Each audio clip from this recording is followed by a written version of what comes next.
il y a dans notre société des victimes et des coupables, paraît-il. Il y a des juges, et bizarrement à l'intérieur de nous, à l'intérieur de notre tête, on établit qui est coupable de quoi, quand.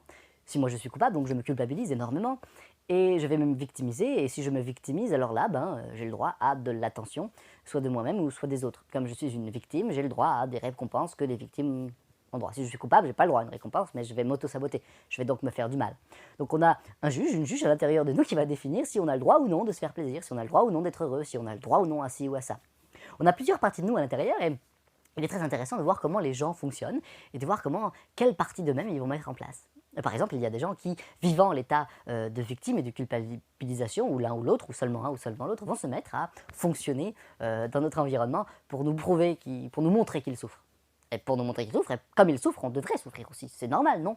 Si je souffre, tu souffres. C'est comme ça qu'on fonctionne dans notre société. On en a déjà parlé et j'en reparle aujourd'hui parce que c'est très important. Alors, on a des outils de changement qui nous permettent de ne plus fonctionner comme ça et de ne plus mettre cette souffrance sur l'autre ou même sur nous-mêmes. Mais on a du mal parfois à les utiliser parce que comme on s'est habitué à ce stationnement émotionnel, à cet état d'être, à cet état d'âme, on s'est mis à penser qu'on est comme ça. De toute façon, moi je suis comme ça. Ce qui n'est pas vrai. Ce qui n'est pas vrai du tout parce qu'on peut changer ça. Mais comme, rappelez-vous les neuroassociations, c'est la souffrance. Je vais donc fuir la souffrance et je vais aller vers le plaisir. Mais comme j'ai l'impression que de changer va m'amener plus de souffrance que de rester dans le même état d'être, que je connais, qui est confortable, même s'il me fait vivre des choses difficiles. J'ai l'impression que je vais vivre des choses beaucoup plus difficiles si je change. Ce qui est une croyance, de croire que le changement est difficile. Ce qui n'est pas vrai du tout, j'en fais l'expérience depuis des années. Fait que c'est vraiment une question de perception à l'intérieur de ça. Par conséquent, comment est-ce que je vais aller chercher les ressources et les outils nécessaires pour me dire que changer finalement c'est facile? Et là encore c'est une croyance, mais une croyance qui amène un changement plus difficile parce que je crois qu'il est difficile. Alors, comment je peux faire pour que cette souffrance, pour que cette victimisation, parce que j'ai eu par exemple de l'attention pendant des années en étant une victime, on est venu me voir en me disant ça va aller, c'est bien, c'est pas grave, et puis de l'attention que j'ai pas eue pendant un certain temps, là je me mets à l'avoir. Je me mets à fonctionner comme ça. Et je vous parlais de mon histoire par exemple. Moi, en ayant des problèmes de santé quand j'étais enfant, j'avais de l'attention que je n'avais pas autrement. Je n'avais une attention particulière, que ce soit par les infirmières à l'hôpital, ou par ma mère, ou par etc. J'avais une attention que je n'avais pas autrement. Donc je me suis mis inconsciemment, c'était pas du tout conscient, mais je me suis mis inconsciemment à développer, à mon avis, des maladies et des problèmes de santé, des problèmes de toutes sortes, pour pouvoir avoir l'attention des adultes autour de moi.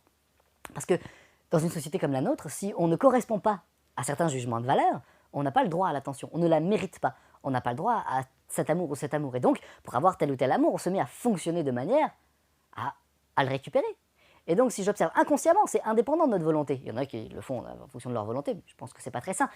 Inconsciemment, on se met à développer des techniques pour récupérer cette attention, cet amour qu'on n'a pas autrement. Mais à partir du moment où on prend conscience qu'on se victimise, que notre société se victimise pour avoir de l'attention, comment on peut faire?